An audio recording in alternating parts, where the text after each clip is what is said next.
Good afternoon, everyone. Today, incredibly special program. John Casey, policy advisor to the White House and Congress, senior field engineer on the Space Shuttle program, consultant to NASA, CEO of the International Earthquake and Volcano Prediction Center. Today, we're going to discuss Upheaval, his new book, Why Catastrophic Earthquakes Will Soon Strike the U.S., as well his previous publication, Dark Winter with Newsmax. We're going to cover a lot of ground tonight, specifically what we see at the Oroville Dam and possible infrastructure wipeout, which would be the exact same thing if there was a catastrophic quake across the New Madrid fault zone. Without any further ado, John, welcome. It's been a year in coming, and a lot of my subscribers really have asked me to get together with you for an interview. And I appreciate you spending your time with me and informing our viewers of the changes that are coming. And so we have so many things in common, how we see the future unfolding with timelines and intensity. So from that, I'll let you go ahead and... Thank you for It's going to be a great conversation. Well, you've done a wonderful job in communicating with so many people about what's really happening with the climate and that they need to be prepared to make a fairly significant adjustment in lifestyle and how they approach climate change and the future climate changes that are coming. So thank you. Yeah, it's my pleasure. And for those of you who are just joining us, I buy coffee in Myanmar, and we started to experience crop losses back in 2012 and 2013. Now, this is Myanmar, tropical country, but you don't expect top leaf kill and bean density to be lost because of water molecules freezing inside the bean, and the porosity in there was completely off the charts. The quality of the bean was lowered. So I started to look at reasons why the crop losses were occurring for coffee specifically. And you know what? I came across John's work when he was presenting at a community center, trying to inform the people about no sea level rises. This was a couple of years ago. And since that point, he has been the number one forecaster with the most correct forecasts about average sunspot number, beating NASA and the ESA, and so many other things as he sees the forecasts out. And when we go forward, with every grand solar minimum, there are large earthquakes that accompany every grand solar minimum.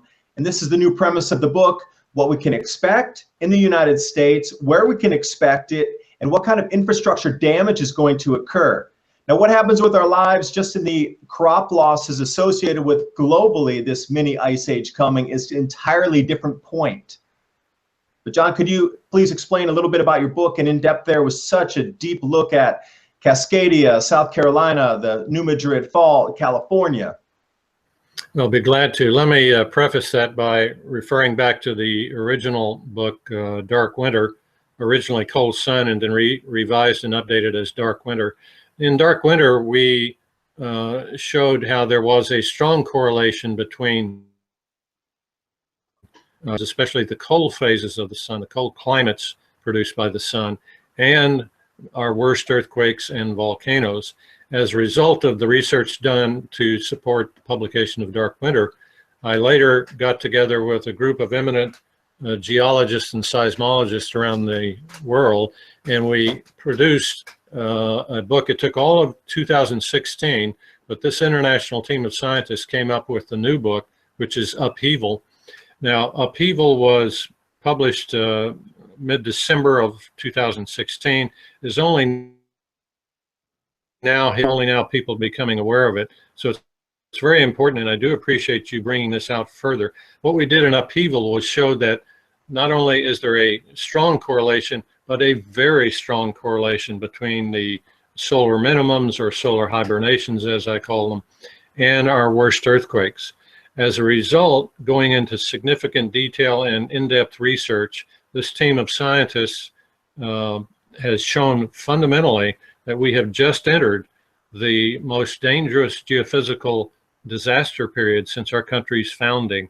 This book goes into substantial analysis and finds very supportive evidence to show that In most cases, primary earthquake faults that everyone knows about throughout the U.S. are about to erupt with catastrophic quakes in the 7.0 to 8.0 range with an 80% probability or higher beginning this year and through 2038. So that's the major finding of all the research. But in Upheaval, we go through every earthquake zone in the U.S. and analyze and predict what's coming. Yeah, and have you come out and trying to predict major earthquakes even months in advance with your team? So what percentages are you getting to, and how do you feel that it's going with this, being able to predict within a month, two, or further out as to what's going to happen? And can you put an exact timeline on the mini ice age cooling and when you think these earthquake events will transpire? Okay, a couple points then. First off, the book focuses on the large earthquake cycles that are coincident with the cold climate cycles. And that does not provide a specific year, month, and day of a quake coming. It does give you a broad window to examine, and this window, again, the International Earthquake and Volcano Prediction Center does. However, we do have multiple earthquake precursors that have allowed us to predict major earthquakes within months or weeks of their occurrence. That's a totally separate analysis from what we did in the book, but it's something we've been doing since 2012. In our first test program, we predicted 3 major earthquakes within a week or two, and this was done months before the quake ever occurred. So we were very pleased with our fundamental approach and our technology and the precursor signals we have selected that give us a fine-tuned countdown to a major quake. We've had 2 subsequent test programs. They've shown that even at a very basic level, we're well over 40% and approaching the 60 to 80% accuracy rate. It would be nice if we had funding to deploy the system to a major fault zone and begin active work. But even on the so-called back of the envelope analysis we're doing with our precursors, the International Earthquake and Volcano Prediction Center has shown very clearly that catastrophic earthquakes can be predicted with relatively fine accuracy.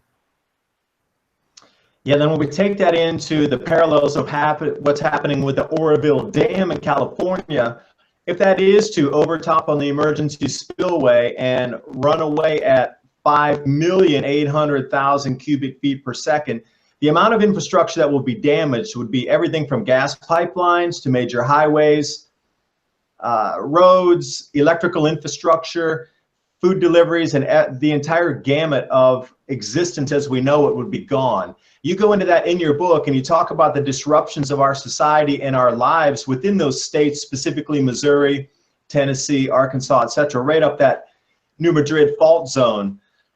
So what kind of losses in infrastructure could we expect up the Mississippi Valley there?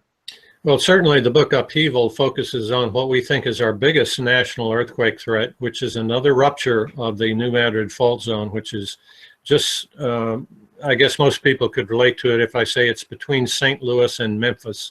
That's generally where that New Madrid fault zone is.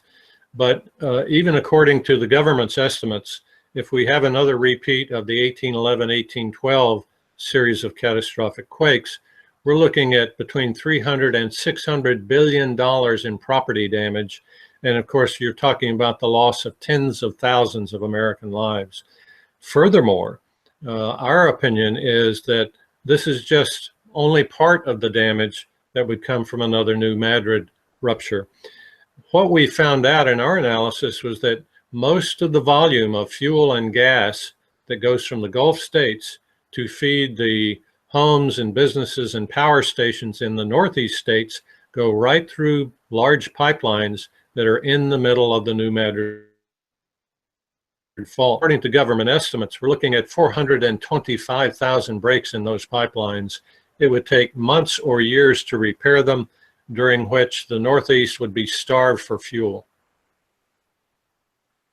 Yeah, and if we just even go back a month and a half or 2 months ago when they had a problem with a single pipeline, the panic that was taken through, the gas prices rose 20 to 30 cents a gallon within hours, and that was a single pipeline.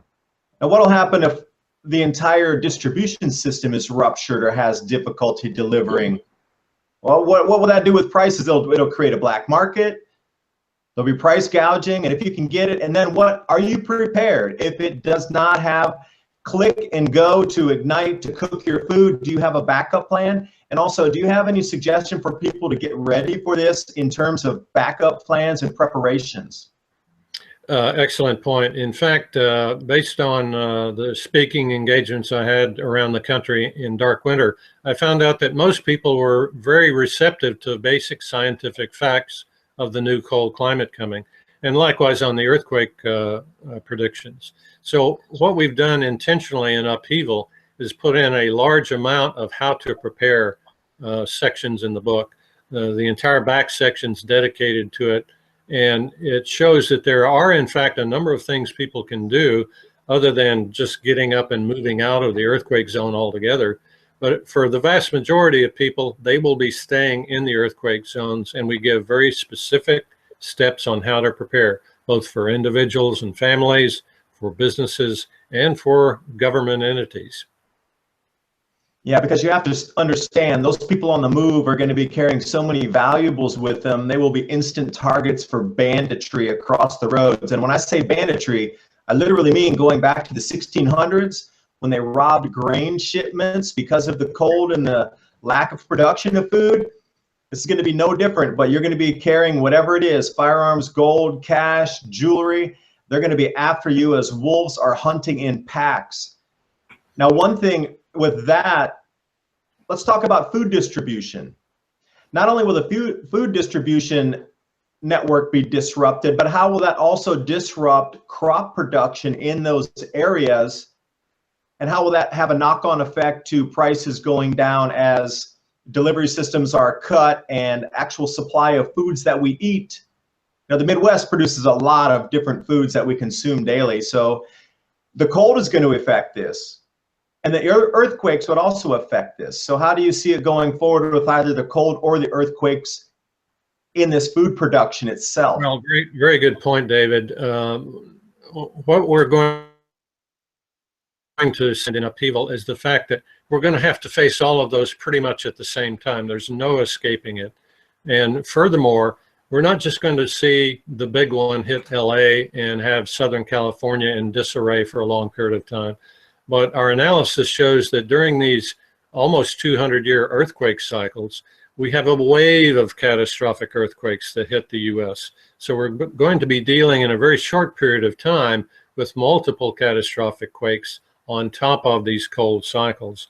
If you go back to the New Madrid fault again, I was speaking with an emergency management official in Missouri last week, and he was quite concerned and a supporter of the science in Upheaval.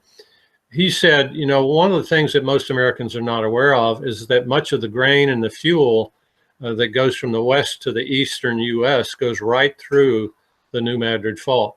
There are 15 major bridges, many of them rail bridges, and most of those will be completely destroyed, and it will take years to rebuild.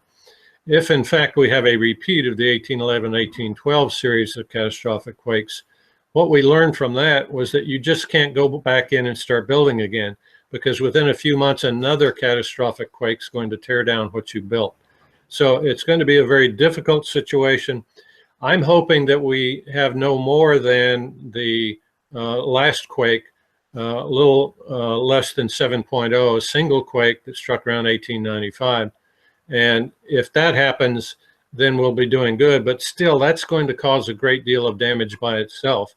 If we do, in fact, have another series of quakes like the ones that struck over a 4-month period from 1811 to 1812 in the middle of winter, it will truly be catastrophic for the 8 states in that area, and then the massive collateral damage by loss of fuel, by loss of crop shipments, all the while between now and the time these catastrophic quakes hit. As I predicted, and as you have found out, we're already seeing ill effects of crop damage cutting down on the world's agricultural yield production. Yes, let's go back to that point. If the rail lines are damaged and the bridges are damaged, what kind of excess capacity is in the barge traffic up and down the Mississippi to be able to deliver from one side of the river to the other and actually take the delivery of the shipments down to the coast? Do you know how much excess capacity there is for, you know, if we take it down into train tonnage versus barge tonnage in delivery capacity, what is that there? I don't have the tonnage figures to bring up at this point, but I can say that in the last 1811, 1812 New Madrid rupture, the Mississippi was literally lifted up in the air and the Mississippi flowed backwards. It took a long time to redirect, during which time the flows shut off in a lot of areas of the Mississippi and disrupted traffic through up and down the system. So I cannot say we can even rely on barge traffic at all if we have another repeat of the major rupture of 1811, 1812. And furthermore, if you look at the fuel and food shipments now that are carried north from the Midwest to the Northeast and south along the Gulf Coast, those are already at capacity, whether you're talking about the interstate system and the bridge capacities there, or the pipeline systems. They're already at capacity. They simply would not be able to pick up the shortfall once we lose those 15 bridges and the rail lines and the interstates and the pipelines that currently go through the central U.S. This is truly going to be a nationwide catastrophic event and will have substantial long-term economic implications for our country. Yeah, I totally agree. And then if the Oroville Dam goes as well, that's going to affect probably 1/8 of all the California agricultural production coming out of that Central Valley area near Sacramento. So if you start getting an 1/8 loss in the largest food producing area of the United States, and then something like a quake comes along and then takes out the Midwestern production, are we going to be able to rely on imports? Because as you've seen already, the European vegetable shortages this year, the grain shipments out of Ukraine blocked because of sea ice in the Baltic Sea. Those deliveries were at least 2 weeks behind. And then we see summer snows in New Zealand. There's a lot going on that they're not really reporting in the news as much. And, you know, that's my channel. I try to pick up on those stories. But I see a significant amount of crop losses across the planet that are being downplayed on purpose. The research I do is being stifled, and I know for sure the promotion of your book and the research that you put out is also being stifled. So why is this that they're trying to hide grain and vegetable losses, stone fruit, fruits, olives, and any kind of vine type of vegetables, and that includes wine vineyards as well? Why are they trying to hide this with Austrian losses at 30% of the entire country last year? It just goes on and on and on. And if you see the trend, there's definitely Europe's being affected by cold, the Middle East with all the blizzards and cold in Sahara, a meter of snow in the middle of the desert. So you start to see areas that are cooling across the planet. So why are they hiding this information from us, do you think? Well, a couple of reasons. First off, the media in the United States is myopic. They tend to focus only on things in the U.S. and act as if there's no other world except the United States. That's unfortunate. That's why we need comprehensive national and international news, and we just aren't getting that. One has to go to BBC or other channels to find out what's happening in the rest of the world, sadly. So that's a systemic problem. Then you have the politics involved. Any kind of cold-related crop damage or cold events or cold records are routinely downplayed because they do not support the man-made global warming mantra. And unfortunately, we have to deal with that as well. Clearly, we have a media, both TV and print media, that is still trying to support the Obama climate action plan and climate power plan, even though the science is very clear that there's been effectively no growth in global warming for over 18 years now. That includes the 2015-2016 spike in global temperatures caused by a rare output of energy from the sun. Yeah, I'll agree. It was a solar max that hadn't been experienced in thousands of years. Now, from this point forward, next year, I do believe, and it's my personal opinion, that next year will not be the warmest year ever, just based on, as you talk about the relationship between the cycles of the sun and the temperatures on the planet.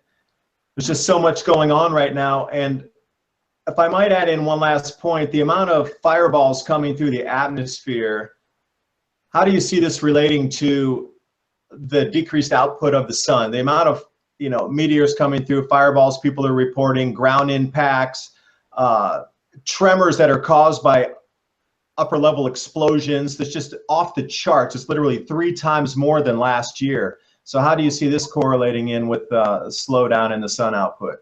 Well, I do not see a significant energy differential, even with those effects that are being reported. There's so much power coming from the sun by itself. And then again, you have the attendant effects of reduced solar wind that allow cosmic rays to enter the atmosphere and create cloud cover. When and the cosmic ray count is now literally off the chart. We've never seen it this high before. And what that does is these cosmic rays come in, they nucleate the creation of clouds. Cloud cover increase causes a colder planet. So again, all of these effects are playing together. And you have almost an exponential change in climate rates when all of these factors combine and do what they normally do when the sun goes into a low energy output phase.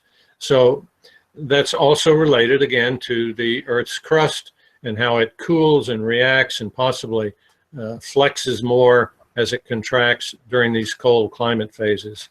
So we're seeing multiple effects, multiple indicators that say we really need to get serious about this, stop this worthless debate over man's role in climate change, and start focusing on the real power in the solar system, which is the sun, not mankind. Yeah, and also when we talk about cloud ionization and cosmic ray effects, Heinrich Svensmark, he was stifled in his research and also the way he could release out. There's just been so much stifling of information coming out. It's a purposeful ploy. He proved that the cosmic rays are one of the drivers of heavier rain events, more clouds coming through with heavier snowfalls, flooding, etc. But they just would not listen to him until CERN proved that you could actually create clouds with cosmic rays. And the information is so in your face now that this cycle that we're repeating is here and we have to deal with it. And I just don't get it, why the governments across the planet just won't listen. They won't talk to their citizens. This kind of information coming out, they try to bury if they can. And I'll go back to the TSI with the total solar irradiance. At 1366, it only needs to drop 3 watts per square meter to have an effect. Literally, that's hundreds and hundreds of a percent before it even has an effect on something. Well, you're absolutely right. And what we've learned through the years is that not only does mankind's CO2 contribution have effectively a meaningless impact on climate change, but the smallest change, as you pointed out, the smallest change in the sun's output measured by TSI or total solar irradiance has a potentially catastrophic effect. Back in the era of the Little Ice Age, we were down to 1,361, 62, 63 watts per meter square compared to the average of 1366.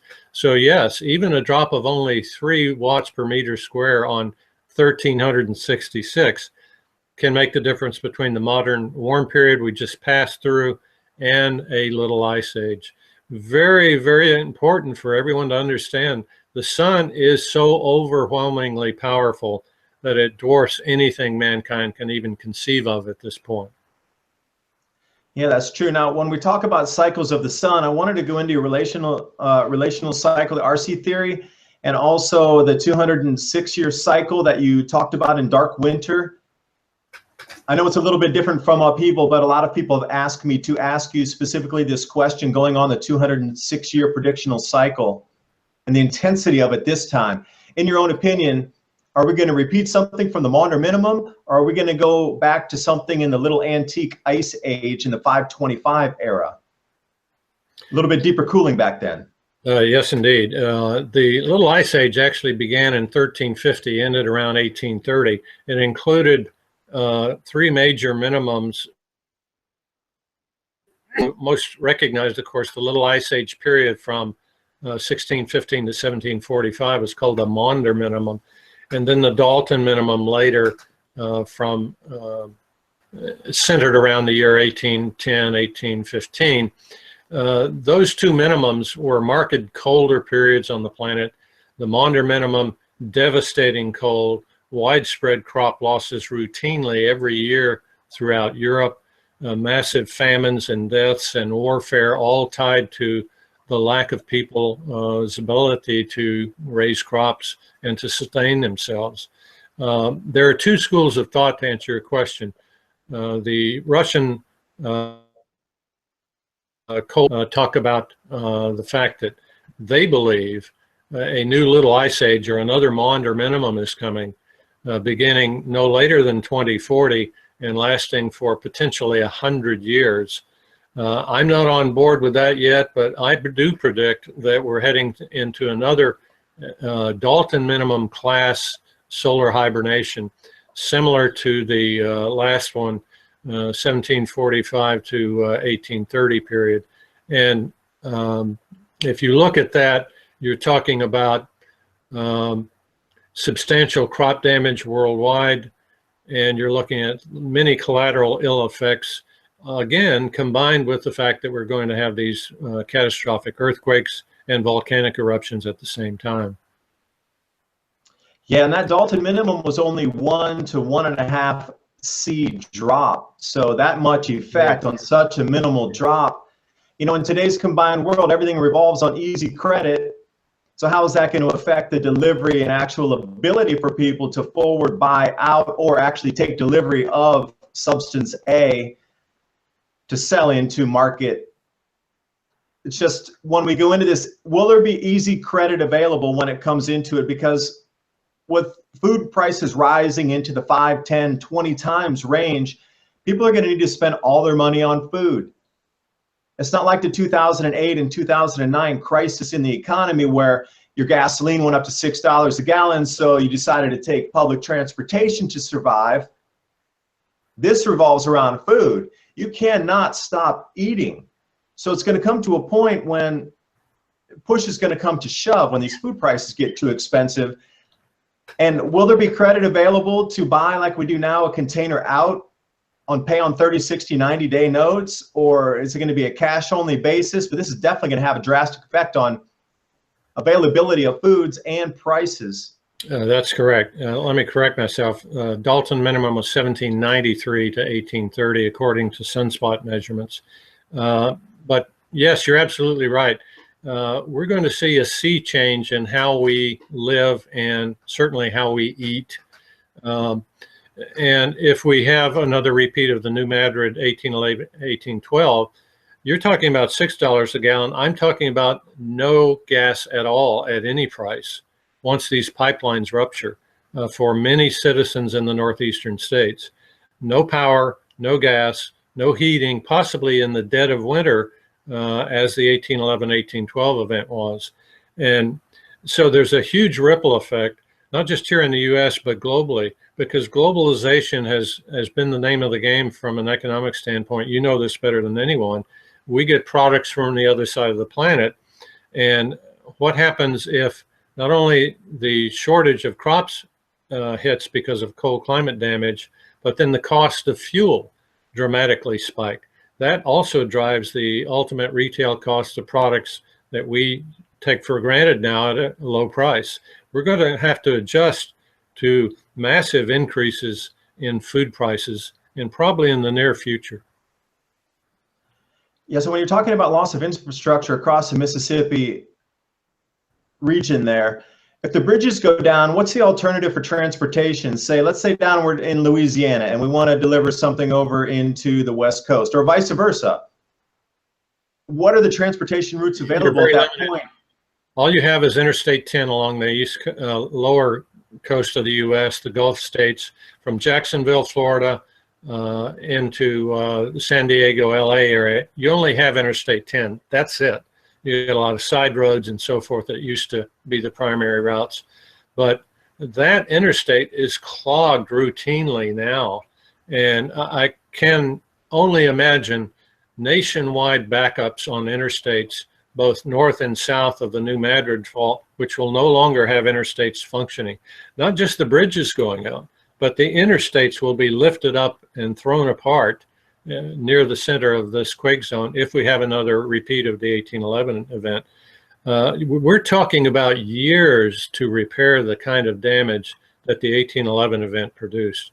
And then again, you also have the Cascadia subduction zone, which we talk about in upheaval. We talk about the threat to San Francisco and LA.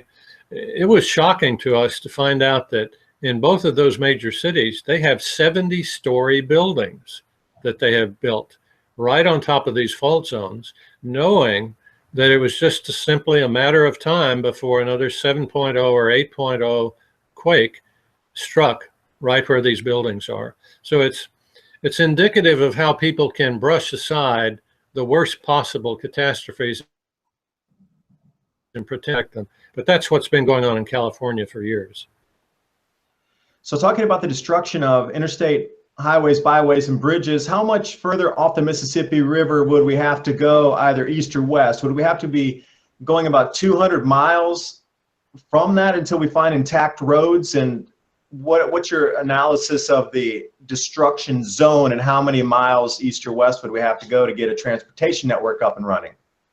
Well, again, the 8 states involved, Arkansas, Missouri, Illinois, Indiana, Kentucky, Tennessee, northwestern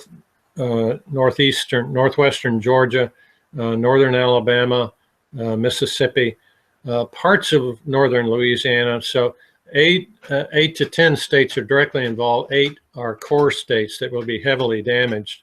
So you won't be able to travel in most of those states on any interstate system. And that's very sad, but what you're talking about are massive quantities of products, supplies, fuel, and foodstuffs that are now traveling those routes that simply won't be available. That will force that traffic to go far north and far south, and you're talking a lot more than 200 miles. You're talking about having to get close to Chicago for a northern route, and close to New Orleans for the southern route.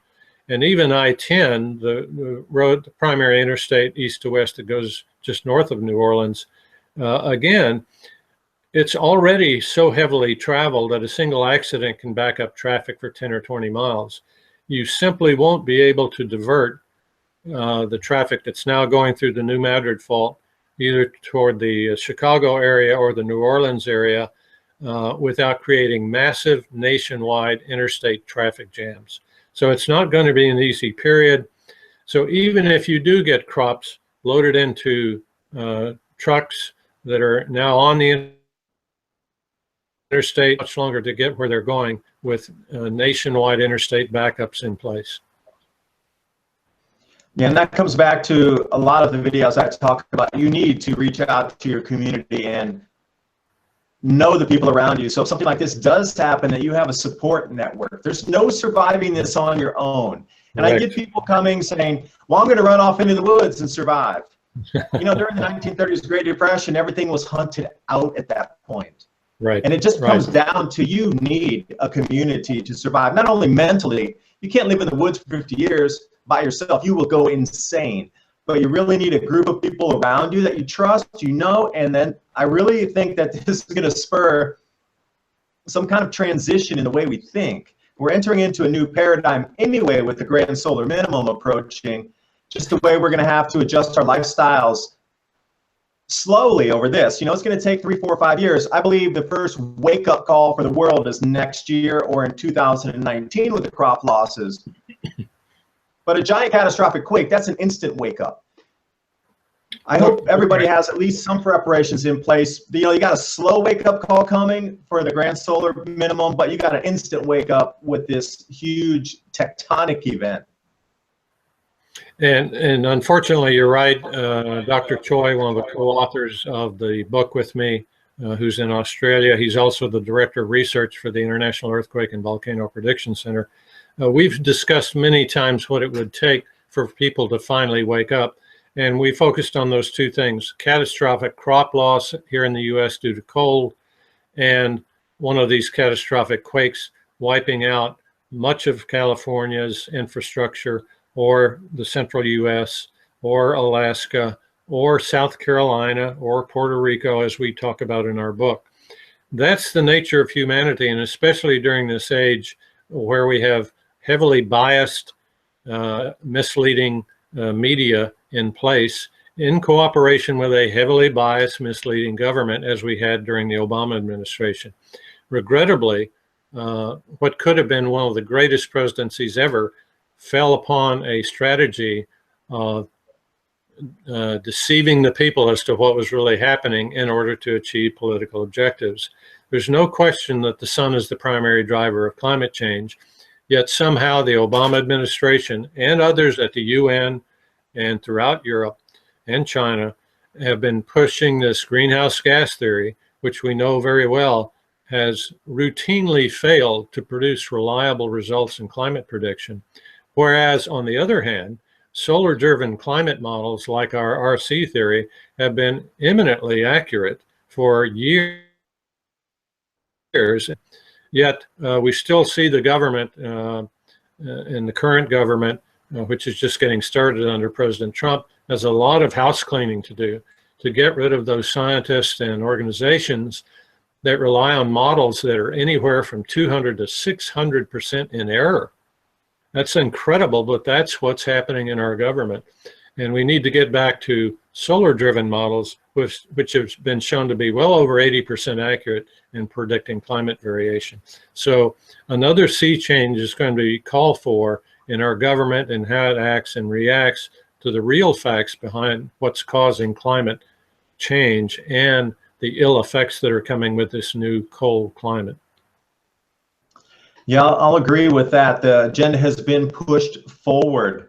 I mean, NASA predicting there were literally double the amount of average sunspots, which you called on the money. You had put your forecast out a couple years beforehand, and when it came down into it, you were the only one that was correct. How can all these high-level people be paid so much money from the European Space Agency and from NASA to put out these forecasts that are literally 50%, 100% wrong? They were calling what, something like 140 or 150, and you pegged it right at 174? Yes, NASA and NOAA, who every year get together and come up with a central prediction on solar activity based on sunspots, had said back in 2006 and 2007 that the solar cycle number 24, the one that we just are coming out of now, would peak in 2011 with at least 145 to 160 sunspot count. I contacted NASA's chief of solar physics, the primary office at Marshall Space Flight Center, and said, according to my calculations based on the RC theory, we'll have no more than 74 sunspots at peak, and it'll be after 2011. Well, they were courteous, but then they hung up on me. But as you correctly indicated, those who've been following my work independently have verified that, yes, I was correct, and probably only a few others throughout the United States. But again, even then, going into 2007 when I made the prediction, and certainly during the Obama administration, no scientist was willing to step up and say, oh, by the way, CO2 doesn't control the climate, the sun does, and we better start putting money into solar-driven climate research.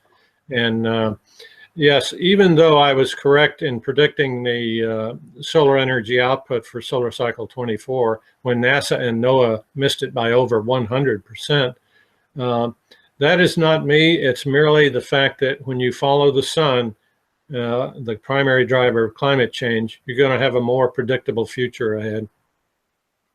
So if you're going to take us out into solar cycle 25 and 26, what kind of average are we for solar cycle 25, next cycle?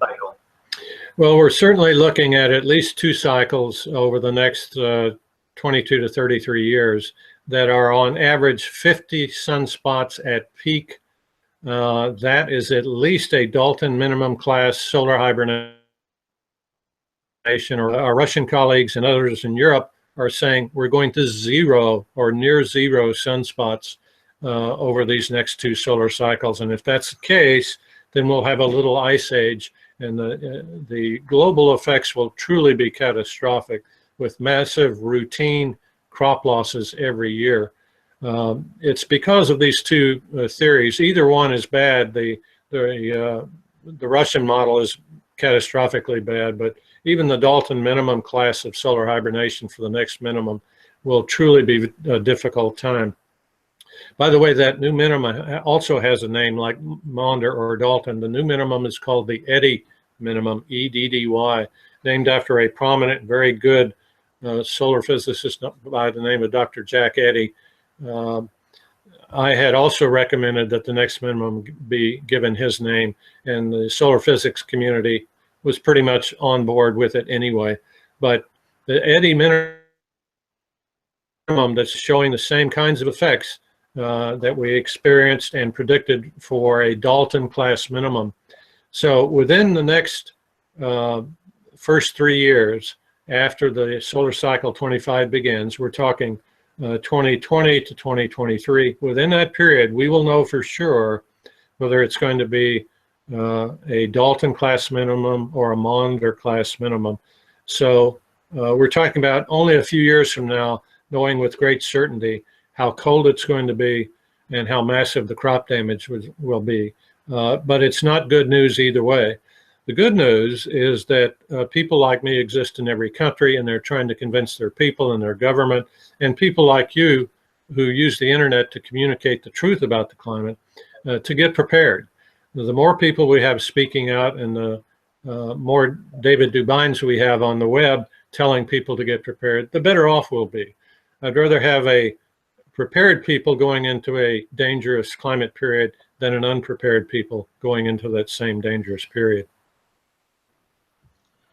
Yeah, I totally agree. Now, when we're talking about preparedness and going out and people starting to see the future as in a crystal ball fashion, the crop losses that we've had this year in Europe, some losses in Australia, you know, people writing me down from Sao Paulo in Brazil telling me it's the coldest they've ever experienced.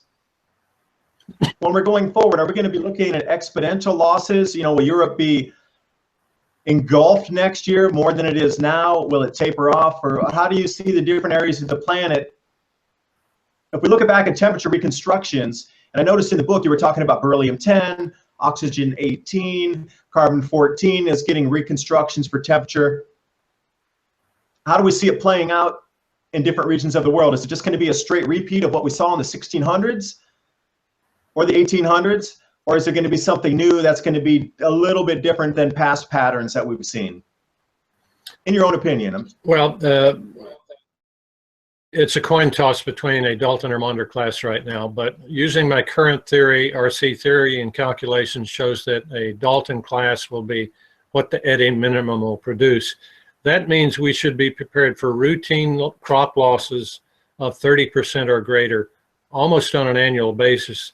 Unfortunately, in some years in the early 2030s, we should expect a catastrophic loss, 50 to 80% in certain crops, corn, wheat, and soybeans. And of course, the higher latitudes of Russia, Northern Europe, and very, very difficult to sustain crops for many years during the bottom period of this next Eddy minimum. So we're looking at wholesale global adjustments to massive shortages. That's why I'm encouraged that there are at least some people developing inside greenhouses. We're talking very large ones that have stories of growing beds under new LED light technology. We've also seen cold resistant rice strains being developed. So we need to be going full bore into adjusting to the new cold climate. Regrettably, because of the 8 years of loss of productivity, or loss of progress rather, by the Obama administration, we're vastly unprepared for what's coming. we lost 8 years effectively in getting ready for the new cold climate and the related crop damage. And by the way, who's going to hurt the most? It's going to be the poor, the African American community, the poor side of America, the people who have no resources to make adjustments whatsoever, who will have to shelter in place, to survive in place during a period of dramatically higher food prices, regular food shortages, and for those who are in an earthquake area, weeks or months on end with no power and no water. That's the worst case scenario, but unfortunately, that's what history tells us is coming. The majority of Americans, sadly, will have no way to prepare for this. They'll simply have to get by as best they can. That's why in the book Upheaval, we put in specific steps for even those people who cannot adjust and will have to shelter in place during some of these worst periods. We give specific steps on how to prepare now.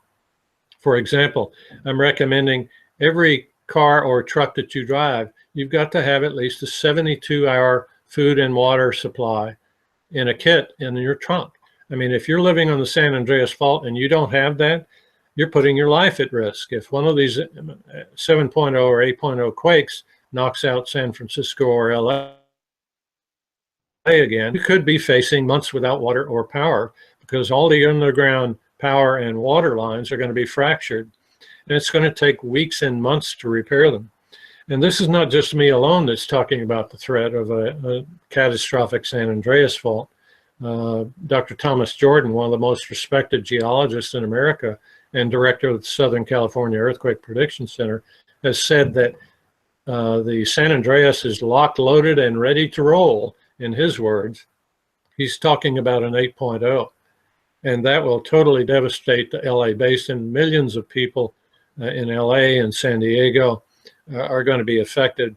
Long periods of time without food and water and fuel, and with massive infrastructure damage, it's going to be very, very difficult for people to get home from work, for fuel to be brought in, for cars and trucks, and businesses to operate. Power grid losses across Southern California and across the Southwest. Once these grids are damaged in an LA environment or a San Francisco environment, they tend to cascade and knocking out other grids in the neighborhood. So we're talking about multi-state grid losses, multi-state impacts from these catastrophic quakes. So not a pretty picture, but again, we have specific steps in Upheaval on what people, even for those who are unable to prepare. Yeah, and that's the main message, is preparation. And when we come into beyond the preparation, I like to leave the message of hope here. I really believe we're in the greatest possible investment opportunity coming up, because we need to, as you say, reinstall everything for food growing. And that'll include the vertical towers with the LED lights and different types of crops that we're going to need to shift to, different seeds. We're going to have to pull the growing zones south. We're going to have to change the entire way that we do our agriculture globally. Now, what I see is an incredible opportunity in people working together to bring this about. You know, if the catastrophic quakes come, or the EBT card's going to be up, and really how much food do people have stored? There's just so many factors at play here. And then you got to throw in the volcanism as well, the increased volcanism. What if there's a major volcano that goes off, like Laki or something, or Tambora? That's going to be just an extra wild card in the mix there. There's so many factors going on, but preparedness, regardless, now you literally 3 possible things. You need to get prepared and work with your community. No question about it. And I like the community aspect, and certainly the neighborhood aspect. No one family is going to be able to survive this. It's really going to take a family group, several families working together, or a street working together. But unfortunately, I think the real scenario here is that most people will ignore the warnings. They're already ignoring the warnings here in the US that you have been so diligent and accurate at bringing out. Crop damages are already occurring on a massive scale, especially in Europe. But most people in the US are totally unaware, and they're not doing a thing to prepare for it. Unfortunately, as we've talked about before in this interview, people are going to have to get hit between the eyes with a 2x4 in the form of catastrophic crop losses from cold or catastrophic earthquakes before they finally realize their lives are about to change. Yeah, there's always going to be a percentage of the population that is never going to change their belief system, even if the 2x4 does hit them, because they've been brought up for all these years through the education system. It's CO2, it's CO2. It's got to keep warming. And then when it cools, this year, in my own opinion, 2018, 17 will not be the warmest years ever. Then what? They're still not going to accept it. And at what point does it come where you just like, all right, we got it, we have to change, but you're not with us because you just can't literally change your belief system. Correct. You know, we got to overcome one of these great obstacles, the belief system that has been set in place with the CO2 religion, that it's not even based on science anymore. It is a religious type of movement now. You know, how do you come over that? And that's going to be one of the greatest obstacles going forward with this. Crop losses are here. It's in your face. You know, they're fighting in Europe, in the UK, for heads of lettuce. When a head of lettuce that you're really willing to push people or pull them or hit them to get a head of lettuce, where's this going to come to when we get into the real crop losses? And there is no backup at that point. There is no, okay, something will come to the store next week or next month. Something might not come to the store ever. Then we're really on our own. And this is when I believe humanity will pull back together. And when you talked about the neighborhoods and streets getting together, it sounds very reminiscent of old settlements in the US. People relied on each other. That you had to have them around to survive. That's why the close-knit relationships evolved at that time. Go down to Cades Cove in Tennessee and see how they lived with the farms down there. And they all survived through some of the most brutal Dalton minimum winters in Cades Cove in the Smoky Mountains in Tennessee. How did they survive? They didn't do it alone. They helped each other in a community. Absolutely. But again, all this is underpinned by education. People need to be educated at what's really true about the climate, what causes climate variation, and what's coming in a realistic sense, and then how best to prepare. Clearly, a large percentage of the population are so now brainwashed by 30 years of man-made global warming propaganda, they simply don't even want to hear the facts. I speak throughout the country, and it's amazing to me how many people literally get up and walk out. They simply cannot handle the scientific facts of what causes climate change. As you pointed out, it's almost like insulting someone's religion. They just don't want to talk about it. They don't want to hear it. And they certainly aren't preparing for what's coming. One of the concerns I have, and I voiced this in Upheaval, is that these very same people who say that man runs the climate are the first ones that will come knocking on your door when they don't have any food or water. And that's the situation we're in. We're all going to have to realize that we're going to have to shelter in place, be prepared, and do what we can to get our communities prepared, because it's going to be that scale of damage to the crops. It's going to be that scale of cost increases, price increases. And let me go back to one of your key points. This is a tremendous opportunity for many people to become the new billionaires of the future by targeting investments associated with a new cold era. Every time a cold era has come along, someone's made a lot of money. They've done so by properly adopting practices that fill the needs for a cold climate.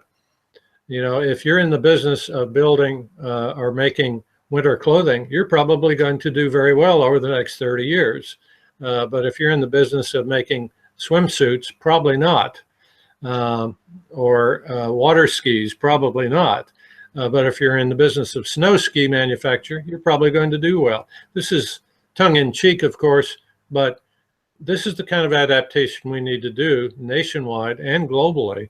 We need to reconfigure our lives, our businesses, our politics, our communities around a much colder future. And that's what the channel is all about that I run, adapt. We have to adapt and change. There's no other way around it. It's not, and I try to get this through to my audience. It's not about a single year that you have to just last through this. It's not about a 2-year period or 5-year period. Right. This is a full-on absolute societal reset button. And you can either adapt with the changes or you're going to go the way of the dinosaurs. When we come out the other end at 2030 or 2040 through this first round of cooling, through this next solar cycle 25, 26, the world you live in presently will no longer exist. You have to think into the future. Things that will be valuable and traded. Your skill is going to be the new currency if you're able to grow food and help others. And solar panels, a lot of people come at me and say, hey, well, I'll just install some solar panels. But you got to realize with the cloud cover increasing, that output of your solar panels is going to be diminished. So some of these renewables that they keep talking about, renewables are the way of the future, or CO2, it's not going to produce as much as it is now because just the concentration of cloud cover. But it's a reset button, and I really hope you can see what's coming. So many people are starting to actually wake up and see what is coming. And the old world, I'm already a foot into the new world of seeing what will be valuable at that time. Well, thanks to you and Adapt 2030, your channel on the internet. A lot of people are paying attention, but we need so many more like you, giving people a heads up, telling them to get prepared and showing them what's really happening with the climate. For example, your coverage of the European crop losses through cold climate damage is just stellar, but it's going nowhere in the United States. I've not seen anyone pick up on it. And yet here's a clear example, the very first example, one of which I predicted some time ago, that we were going to start seeing massive cold-related crop losses. And we still have people at the UN and the US government, those that are left over from the Obama administration, and the Democratic Party here in the US, that's pushing man-made global warming, in spite of all the evidence that a new cold era has begun. Well, I don't know where we can go from here, except I want to let everybody get a hold of your book, and thank you for the copy that you made available for me. It's deep and rich in areas like South Carolina is not an area that we normally talk about for quake zones. Really, it's not. I mean, how often do you always hear California? You might hear the New Madrid zone. You know, the Ring of Fire is what we always talk about. But then South Carolina was so detailed in upheaval, an area that is completely just overlooked, and especially a little bit, not central Tennessee, but in more eastern Tennessee, also the small fault line that's in there that nobody ever talks about. They had huge quakes back in the 1800s. And you know, I've actually been to the buildings and seen those kind of they're kind of flat plates that connect through the buildings, and they have the screws that come out to try to keep them intact. And they knew quakes were there as well back in the day, 1800s, when they built that city out. Yes, indeed. About a year and a half ago, I published a commentary. It was titled Peak Global Warming. And there were two predictions in that, and they echo what you're talking about. The first prediction was that the 2015-2016 spike in temperatures produced by a spike in solar energy output would be the last time the human species sees that kind of warmth for possibly well, certainly it's the beginning of a new cold era, but prediction number two is that this spike in global warming could be the top level of global warming for the next 400 years.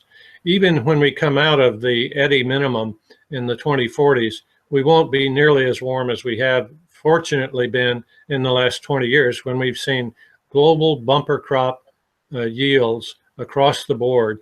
The era of bumper crops is now over. Sadly, that's what science is telling us. Sadly, that's what the sun does every 206 years when you have this cold phase come around. And sadly, at the same time, you have our worst earthquakes and worst volcanic eruptions. When it comes to volcanoes, all eyes should be on the Indonesian archipelago, because that's where the most catastrophic global earthquakes and volcanoes happen. And when some of these massive volcanoes erupt over there, they produce a veil that covers the earth in dust and reflects more sunlight back out.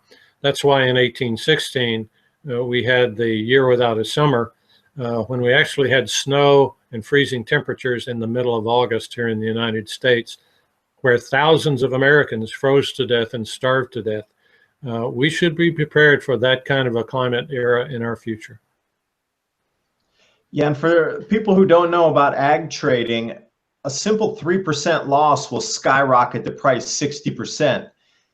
You'd say 30% losses, and that's just so catastrophically gargantuan that that's not a doubling or a tripling of food prices. That's something in the 10 to 20% or 10 to 20 times food cost range. And if you're getting up to 50% or even 100% total losses, at that point, you're going to be able to buy a house with a container full of grain that you can't sell for a few $1,000s today. You'll be buying an entire city block in New York City for a container of grain at that time.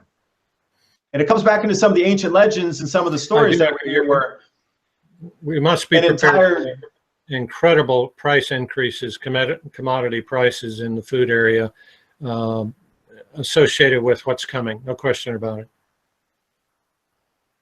Yeah, it's all about preparation again. Well, John, thanks for your time. I was wondering, how can people best find your book? Through Newsmax directly, or should they go to your site, or how can? And my own personal opinion is you need to get this book and read it. It's so chock-a-block of information. Not only is it the primary resource for talking about all these seismic events, but then the last part of the book is devoted specifically to the effects of the sun, the grand solar minimum. So you actually get the best of both worlds together, of the impending seismic activity and the climate change stuff that we're talking about based on cyclic patterns in the sun. Both the book Dark Winter and the new book Upheaval, those books are available at one place. If you go to the veritanspublishing.com website, you just need to remember Veritance, V-E-R-I-T-E-N-C-E, veritanspublishing.com. Go to that website and you can pick up both Dark Winter and Upheaval, or be linked to Trafford Publishing, the actual company that printed the books, or printed Upheaval, take you to Humanics. You can also link to Amazon.com, as many people do. But when you go to those websites, you can also find out you can get a discount on the books and get them signed by the primary author, me in this case. So go to veritanspublishing.com to get your copy right away. And please tell your friends and family. Again, we need to prepare well beyond the range of a family, and to the all our relatives, all our friends, and our neighbors on the street. Now, John, one last thing. In your book, you didn't detail, and I don't know if you want to talk about this or not, but the population loss, the loss of life percentage of one of these events does happen in conjunction with our cooling planet. What type of population decline would you be looking at in an event like this, percentage-wise? I have not calculated any, and I do not want to. Okay. We'll cut that out. We're done. The numbers are potentially so horrific as to be unacceptable to people to even considering. But we just need to look back in history, see what happened before. We had millions of people, for example, that were directly impacted and died just from the Mount Tambora eruption alone in 1815, just one volcano. When that volcanic eruption occurred, it was devastating around the planet. And we're talking about decades of cold weather, decades of earthquakes of 7.0 to 8.0, possibly a Cascadia eruption much larger than that. On and on and on. We're looking at the most dangerous geophysical period in human history, according to our research, between this year and 2038.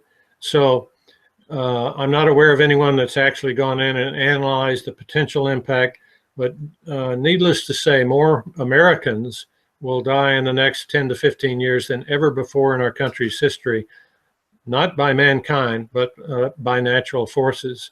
Cold climate, ill effects, crop losses, civil disturbances that occur as a result, and then earthquakes and volcanic activity. So not a good time to be around, but it's the best time right now to start getting prepared. Yeah, that's a great message to take home, and all of you should be doing your own research on this. regardless what John and I have talked about tonight, I personally encourage you to do your own research. You have Google, you have a library, online resources are everywhere now. And I try to encourage you, please do your own research, come up with your own findings, and then move from that point. Well said. I mean, that's the beauty of the age we're in, that we have the internet available to us. We don't have to be bound by the decades of global warming propaganda. Thanks to the internet and people like you who are on it, we do have the real truth out there. We just need to go look for it. And I do thank you for your time, and we'll wrap up right there. And if anybody has questions, you can contact John or myself at Adapt 2030. Thanks for your time. Thank you. By the way, the 2012 losses that you're talking about in the Southeast Asia area, cold related. In 2008, I predicted another cold dip in global climate in 2012, and it occurred right on schedule. One of my many predictions. Dr. Rich Schweier, who wrote the foreword to Upheaval, has done an excellent job in following my career and all my predictions. And he wrote a truly powerful foreword in Upheaval. Just on a personal note, can I ask you, when you were talking about the 2012, because it froze everything in Thailand as well. Northern Thailand was blanketed in ice. The hill tribe people, they're not used to that kind of cold. And actually, they're at elevation too, at 1,200 meters. Then it drops to freezing. They're just not used to that. So what do you see for the upcoming next cold wave coming through this Southeast Asia area? Did you look into that as well or not? Well, I did not, but I will tell you the prediction I made in 08 for 2012 was based on the La Nina or the INSO cycle, which is a 4-year cycle. Curiously, when 2012 came around, the Obama administration said this is the warmest year ever recorded. And of course, they said that for almost every year. But when we went back and looked at the data, we thought he was correct and we were wrong. And then I pulled up the satellite temperature data and I realized I was correct once again. We did have a big dip, almost as bad as 2008. And in 2008, I had my first TV news conference and announced the end of global warming. No one attended that news conference of any merit. Nor did they pass it through their social media. Nobody wanted to touch that one with a 10-foot pole. That's right. I mean, this was when Al Gore and the media were at peak. Global warming was everything. Even Senator McCain was saying, as a president, if he got elected, he would end global warming by shutting down CO2 production. I mean, ridiculous things were going on. And none of them were talking about global cooling, that's for sure. So, but that's typical of my life in climate research. I'm always saying things at the worst possible time. Correct, but still the worst possible time. Again, this is an area to look at the Eddy Minimum as an opportunity, given that there's going to be widespread destruction, loss of life, but there's going to be a lot of opportunity as well. We just need to target ourselves accordingly. And that's what Adapt 2030 is all about, in my opinion. It's to say, hey, adaptation is the secret, is the key to the future. You cannot fight this thing. You better learn to adapt. And adaptation doesn't mean just mere survival. It means thriving, doing well. Get on top of the heap. Don't get stuck under it. What I'm doing with the House and the Senate committee right now is trying to make it very clear that there are not just two camps in the climate issue, the global warming camp, but there's a third camp, which is the sun-driven cold climate camp, if you will. And I'm trying to make sure that everyone knows that there are 3 pedestals on this stool, and we're only talking with 2. And the most important pedestal, the solar-driven climate pedestal, we don't even talk about. So that's my goal now with the Trump administration, to get them out there in front, start talking about, hey, what's happening with the sun and what happened the last time the sun did this, and then let them steer the discussion that way. Now that the government is reviewing what to do with this climate change story, and in every department of the government what to do with it. I think they're taking different tact. And now the House committee has gotten very aggressive on investigating NOAA's data manipulation. And I'm feeding them information on that level. By the way, one of the things, if you go to the website, veritanspublishing.com, on that I've added a new component that says, if you will tell me where you heard about this on a radio station or an online interview, I'll take another 10% off the book and sign the book and send it to you, no shipping and handling. But they have to say, okay, I saw it on David Dubine's Adapt 2030, and then they get the discount. So that's out there already. But that's what I want them to do. I want them to learn enough from this internet interview that they take the next step and say, I want to learn more. That's all I want them to walk away with. I want to learn more. And then they're going to start doing what you recommend. Just Google and find a wealth of information. If you get the book or not, I want you to start thinking about how to prepare for the next cold era.